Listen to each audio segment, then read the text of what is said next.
All right, it's Matt. So, the best routine to get a six-pack. Sort of misleading, but because a routine assumes or insinuates that you need to do some sort of exercise and routine in order to achieve a six-pack, which really isn't true. That's not going to be the fundamental thing that's going to allow you to have visible abs. Training your abs is a good idea and it helps, but it's not going to be the number one thing that's going to show your abs. Everybody has abs. It's just a matter of whether you can see them or not. And whether you can see them or not is going to be based on the level of body fat that you carry, your body fat percentage. Body fat percentage is essentially just the amount of fat that you carry on your body relative to your weight. If you are at a high body fat percentage, then you need to lower it. The more body fat that you have, the less defined you're going to be. The lower or less amount of body fat that you carry, the more defined you're going to be. You carry fat everywhere on your body. You carry it in your face, in your arms, in your chest, in your legs, in your feet. You have fat everywhere on your body. Common misconception, oftentimes people say, oh, well, if I train my abs, then I'm going to, get abs automatically because I'm training them like a muscle, which, again, you can train your abdomen to get stronger, to get more defined, but it won't matter if your body fat is low enough. Spot training is something that a lot of people, common myth. You think that just because you're burning fat or doing abs, ab routines, that you're going to be able to see your abs. It's not how it works. When you lose fat everywhere. Again, from your cheeks to your toes. When you lose fat, you lose it everywhere. You can't just lose it in one place. That's not how the body works. So, in order to get abs, you need to lower your body fat percentage if you currently are not lean enough.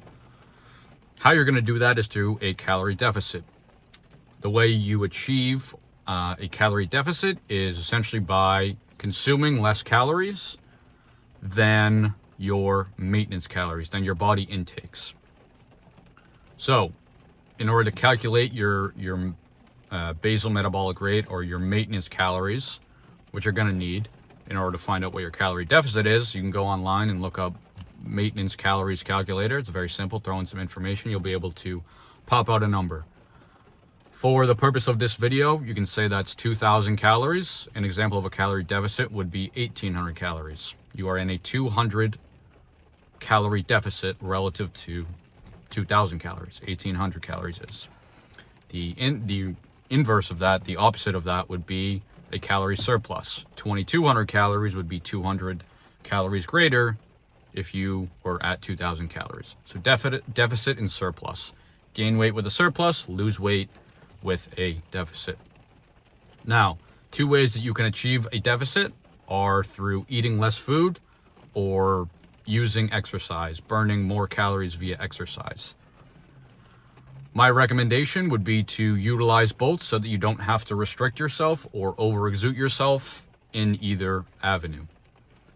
So you're going to want to find a calorie deficit, and then you're going to want to be consistent with that calorie deficit. And once you are consistent with that, you're going to begin to lose weight and lose body fat. Now, when you begin to lose body fat, you're going to start to see that you're more vascular, that you have more definition, and that eventually, if you stick with it long enough and stay in a calorie deficit for long enough and continue to lower that calorie deficit relative to whatever that number is for you, that you will eventually get abs. Now, that's really all it is. It's really pretty much that simple. You need to be in a calorie deficit for long enough and have a low enough body fat percentage. Now, you can be training abs and you can be doing your ab routine to strengthen your abs and strengthen your core up, which is going to translate into other lifts as well. But the number one thing here is going to be to focus on your nutrition and focus and make sure that you are consistent in a calorie deficit. That is very simply how you get abs. See you in the next one.